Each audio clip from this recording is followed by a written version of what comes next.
l'avez dit, elle vous l'avait dit en ouverture de cette semaine, on va retrouver maintenant Madame le maire pour à la fois revenir peut-être sur les grands projets qui ont été évoqués par l'ensemble des adjoints et des adjointes, mais en tout cas, encore beaucoup de plaisir de vous retrouver. Alors oui, vos adjoints et vos adjointes tout au long de cette semaine ont abordé ces projets. Est-ce que vous avez des éléments complémentaires que vous souhaiteriez préciser ?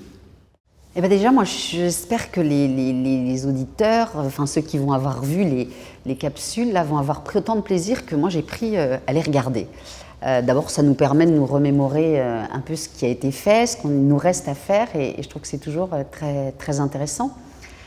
Et je pense qu'on aura aussi vu que être maire, du coup, c'est aussi faire des choix, parce que les uns et les autres ont toujours plein d'autres projets qu'ils voudraient être mis en forme. Et puis, être maire, c'est en effet définir des priorités année par année et les partager avec les Fécampoises et les Fécampois, même si c'est vrai que cette partie-là, actuellement, elle est très, très moyenne.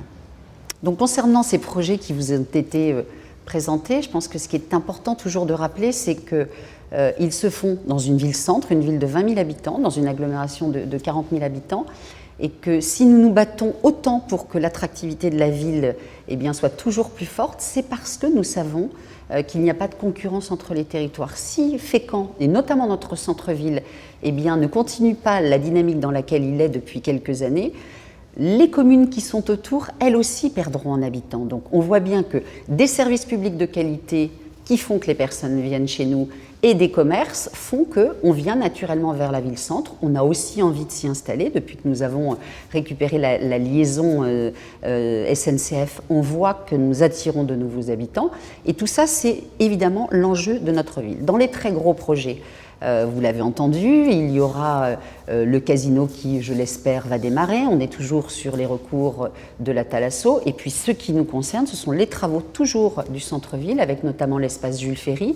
On va avoir une autre vision sur notamment notre abbaye depuis le laboratoire d'analyse médicale, puisque l'ancienne école d'infirmière va être rasée avec des espaces qui seront réaménagés.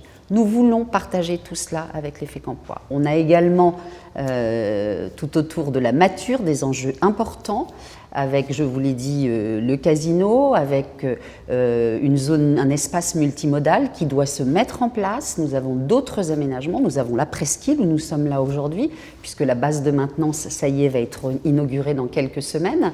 Donc on voit bien que tous ces espaces demande aussi de la concertation avec la population, et c'est vrai que ce qui est très très frustrant actuellement, c'est que nous avons du mal à partager, ou par petits groupes, mais qu'on ne peut pas organiser les très grandes réunions publiques que nous faisions. Donc on fait des Facebook Live, on fait des manifestations comme celle-ci, c'est-à-dire d'essayer par l'intermédiaire d'un journaliste de s'adresser à la population, mais il nous manque régulièrement le retour parce que les enquêtes qu'on mène, c'est pas exactement ça qu'il nous faut. Donc écoutez, on organise par petits quartiers les concertations, mais ces gros projets-là nécessitent qu'on partage, même si nous devons avancer parce que autrement on ne fait rien, quoi. Vous l'avez compris, c'est pas obligatoirement l'ambiance de la maison. Attractivité du territoire, dynamique, tout ça en lien avec cette vision, cette mission de solidarité aussi en direction de tous les Fécampois et toutes les Fécampoises. Oui, parce que ça n'a de sens que parce que nous sommes une ville authentique. Nos habitants cohabitent bien. Nous avons la chance d'avoir quasiment 300 associations dans tous les domaines, dans le domaine social, dans le domaine culturel, dans le domaine sportif, dans tous les domaines. Et nous avons cette chance, et je crois qu'il faut qu'on soit aujourd'hui plus vigilants que jamais, d'être attentifs, en tous les cas d'avoir des structures qui sont attentives aux plus faibles. Et nous nous efforçons de continuer à l'être vraiment, même si on regrette encore une fois qu'un grand nombre d'événements qui nous permettaient de savoir si les gens étaient vrais ou pas, et ce qu'ils nous disaient, parce que souvent on a une vraie fierté ici, on est au bord de la mer, des traditions de pêcheurs, etc. Et on vous dit que tout va bien. Parfois, il faut gratter un petit peu pour se rendre compte que c'est plus compliqué que ça. Donc, en effet, il faut que les Fécampoises et les Fécampois soient aussi attentifs aux plus faibles, à leurs voisins. Si les portes s'ouvrent plus, si les volets ne sont pas ouverts chez le voisin d'à côté. Bref, plus que jamais, on doit être attentif à ça et on y consacre beaucoup, beaucoup de moyens et c'est normal, encore une fois, cette année, peut-être plus que jamais. Et vous venez d'évoquer cette spécificité de votre municipalité, bord de mer, et port et centre-ville, même combat avec des transversalités hyper importantes. Alors, des transversalités qui parfois ne sont pas suffisantes. Le port, aujourd'hui, il fonctionne tout seul. Très naturellement, les touristes, les Fécampois, y vont, c'est facile. En plus, vous voyez, on a une ville où on a plusieurs niveaux, donc on est au niveau de la mer, on y va. Il y a beaucoup de monde. L'un des enjeux, c'est notre centre-ville qui, lui, est en hauteur. Donc même sur le plan géographique, il y a une espèce de cassure.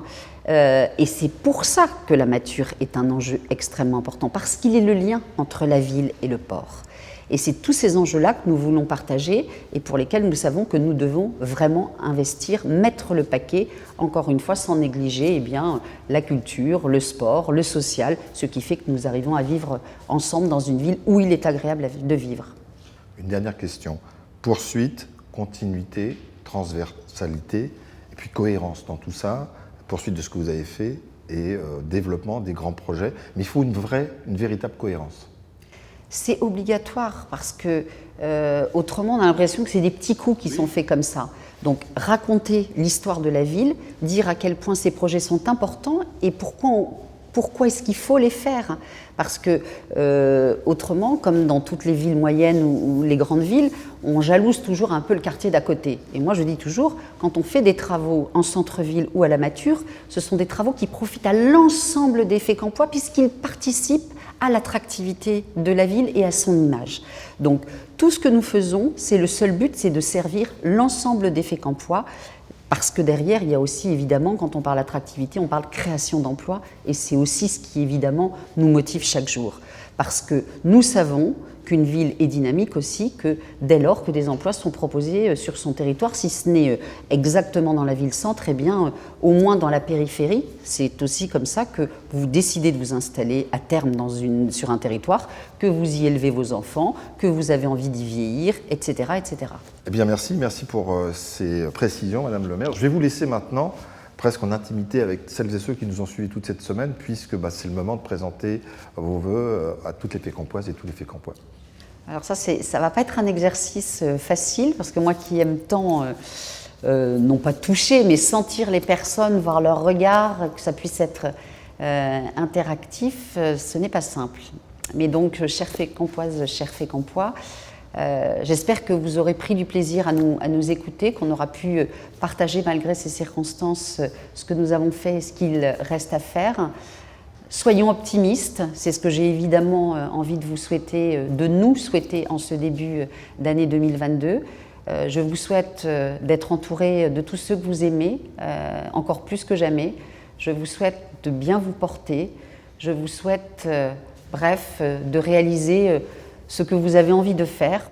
En ces débuts d'année 2022, voilà, je voulais tout simplement vous souhaiter à tous et à toutes, au nom du conseil municipal, une excellente année entourée de tous ceux qui vous sont chers. Très très belle année à vous.